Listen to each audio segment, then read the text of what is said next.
Hello, welcome back to left ആരീസ്. നമ്മുടെ ചാനലിലെ മൂന്നാമത്തെ വീഡിയോ ആണ് ഇത്. അപ്പോൾ പ്രീവിയസ് വീഡിയോയിൽ നമ്മൾ പറഞ്ഞത് ഹ്യൂമാനിറ്റീസിലെ കോമ്പിനേഷൻ സബ്ജക്ട്സിനെ പറ്റിയിട്ടുള്ള ഒരു എക്സ്പ്ലെയിൻഡ് വീഡിയോ നമ്മൾ നെക്സ്റ്റ് വീഡിയോയിൽ ചെയ്യുന്നതായിരുന്നു. അപ്പോൾ നമുക്കിനി ഓരോ സബ്ജക്ട്സിനെ പറ്റിയും ഡീപ്പായിട്ട് പഠിക്കാം. അപ്പോൾ അതിനു മുമ്പ് ഞാൻ വേറൊരു കാര്യം കൂടി പറയട്ടെ. ആദ്യമൊക്കെ ഹ്യൂമാനിറ്റീസ് എടുക്കുക എന്ന് പറഞ്ഞാൽ 10th വളരെ മാർക്ക് കുറഞ്ഞ കുട്ടികൾ ചൂസ് ചെയ്യണ ഒരു സബ്ജക്റ്റ് ആയിരുന്നു ഹ്യൂമാനിറ്റീസ് എന്നായിരുന്നു പൊതുവെ ഒരു ധാരണ. അതിൻ്റെ കൂടെ ഹ്യൂമാനിറ്റീസ് പാഷനായ സോഷ്യൽ സയൻസിനോട് ഇഷ്ടമുള്ള കുട്ടികളൊക്കെ ഹ്യൂമാനിറ്റീസ് എടുക്കുന്നുണ്ട്, ഇല്ല എന്നല്ല. 10th പാസ് ഔട്ടായിട്ട് വളരെ കുറഞ്ഞ മാർക്കുള്ള മെജോറിറ്റി ഓഫ് സ്റ്റുഡൻസ് എടുക്കുന്ന ഒരു സബ്ജക്റ്റ് ആയിരുന്നു ഹ്യൂമാനിറ്റീസ്. അന്ന് തൊട്ടേ കേൾക്കുന്ന ഒരു കാര്യമാണ് ഹ്യൂമാനിറ്റീസ് ഒരു മോശം സബ്ജക്റ്റാണ്, വളരെ മാർക്ക് കുറഞ്ഞ കുട്ടികൾ മാത്രം എടുക്കുന്ന ഒരു, പഠിച്ചില്ലെങ്കിലും പാസ്സാവുന്ന ഒരു സബ്ജക്റ്റാണ് ഹ്യൂമാനിറ്റീസ് എന്നായിരുന്നു അന്നൊക്കെ എല്ലാവരും പറഞ്ഞിരുന്നത്. പക്ഷേ ഇന്ന് കുട്ടികളാണെങ്കിലും ഈവൻ പേരൻസ് ആണെങ്കിൽ പോലും അവരുടെയൊക്കെ ചിന്തകളിൽ തന്നെ ഒരുപാട് മാറ്റം വന്നു തുടങ്ങി. ഹ്യൂമാനിറ്റീസ് അങ്ങനെ ഒരു മോശം സബ്ജക്റ്റ് അല്ല എന്നും, ഓരോ സബ്ജക്റ്റിനും ഓരോ എയിം ഉണ്ടെന്നും, എല്ലാ സബ്ജക്റ്റും യുണീക്കാണെന്നും, അതൊക്കെ പഠിച്ചെങ്കിൽ മാത്രമേ നമ്മൾ പാസ്സാവുള്ളൂ എന്ന കാര്യം ഇപ്പോൾ എല്ലാവർക്കും ഏകദേശം ഒരു ധാരണയൊക്കെ വന്നിട്ടുണ്ട്.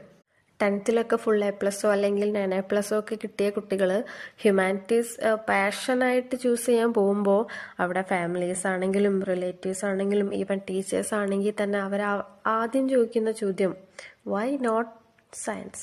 എന്തുകൊണ്ട് സയൻസ് ചൂസ് ചെയ്യുന്നില്ല? എന്തുകൊണ്ട് കൊമേഴ്സ് ചൂസ് ചെയ്യുന്നില്ല? എന്തിനാണ് ഹ്യൂമാനിറ്റീസിലേക്ക് പോകുന്നത്?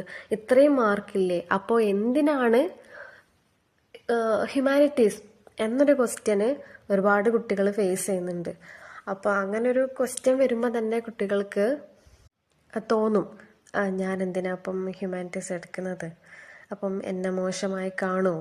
ഞാൻ ഹ്യൂമാനിറ്റീസ് എടുത്തു കഴിഞ്ഞാൽ എനിക്ക് പഠിക്കാൻ മടിയാണ്, അതുകൊണ്ടാണ് ഞാൻ ഹ്യൂമാനിറ്റീസ് ചൂസ് ചെയ്തത് എന്ന് മറ്റുള്ളവർ വിചാരിക്കുമോ എന്ന് വിചാരിച്ചുകൊണ്ട് ഹ്യൂമാനിറ്റീസ് ഇഷ്ടമായിട്ട് പോലും അതിൽ കണ്ടിന്യൂ ചെയ്യാണ്ട് സയൻസ് സബ്ജക്റ്റ് എടുത്തിട്ട് വളരെ റിസ്ക് എടുത്തിട്ട് വളരെ താല്പര്യം ഇല്ലാതെ സയൻസ് സബ്ജക്റ്റൊക്കെ പഠിച്ചിട്ട് പോകുന്ന ഒരുപാട് കുട്ടികളും ഉണ്ട്.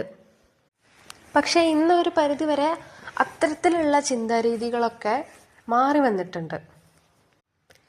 ഇപ്പോൾ മാർക്ക് കുറഞ്ഞ കുട്ടികൾ ഹ്യൂമാനിറ്റീസ് ചൂസ് ചെയ്യുന്ന അതുപോലെ തന്നെ ഫുൾ A+ കിട്ടിയ കുട്ടികളുണ്ട്, 9A+ കിട്ടിയ കുട്ടികളുണ്ട്. ഇഷ്ടപ്പെട്ട് ഹ്യൂമാനിറ്റീസ് എടുക്കാൻ വരുന്ന ഒരുപാട് കുട്ടികൾ ഇന്നുണ്ട്. ഒരു ഹ്യൂമാനിറ്റീസ് ലവറായ എനിക്ക് വളരെ സന്തോഷം തോന്നുന്ന ഒരു കാര്യം കൂടിയാണ് ഇത്.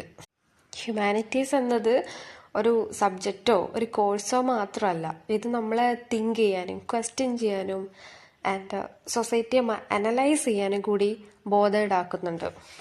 Y humanities important? ഹ്യൂമാനിറ്റീസ് എങ്ങനെയാണ് ഓരോ വ്യക്തിക്കും പ്രാധാന്യം ഉണ്ടാക്കുന്നത്? നമ്മുടെ കമ്മ്യൂണിക്കേഷൻ സ്കിൽസ് സ്ട്രോങ് ആക്കാനും, അതുപോലെ തന്നെ സോഷ്യൽ അവയർനെസ് ഉണ്ടാക്കാനും, ക്രിട്ടിക്കൽ തിങ്കിങ് ഡെവലപ്പ് ചെയ്യാനും, അതുപോലെ തന്നെ competitive exams like UPSC, PSC, SSC, net, ഇതിനെല്ലാം ബെസ്റ്റ് ബേസ് ആണ്. അതുപോലെ തന്നെ ടീച്ചിങ് ആണെങ്കിലും journalism, social work, civil service, research, ഇങ്ങനെ വൈഡായിട്ടുള്ളൊരു കരിയർ സ്കോപ്പും കൂടിയുണ്ട് ഹ്യൂമാനിറ്റീസിന്. മറ്റുള്ള സയൻസ് കൊമേഴ്സ് സബ്ജക്ട്സിനെ പോലെ തന്നെ വളരെ യുണീക്കായിട്ടുള്ളൊരു സബ്ജക്റ്റ് കൂടിയാണ് ഹ്യൂമാനിറ്റീസ്. ഏതൊരു വസ്തു ആയാലും ഒരു സബ്ജക്റ്റ് ആയാലും ആ വസ്തുവിന് നമ്മുടെ കാഴ്ചപ്പാടാണ് ആ വസ്തുവിന് അല്ലെങ്കിൽ ആ ഒരു സബ്ജക്റ്റിന് നമ്മൾ കൊടുക്കുന്ന വാല്യൂ.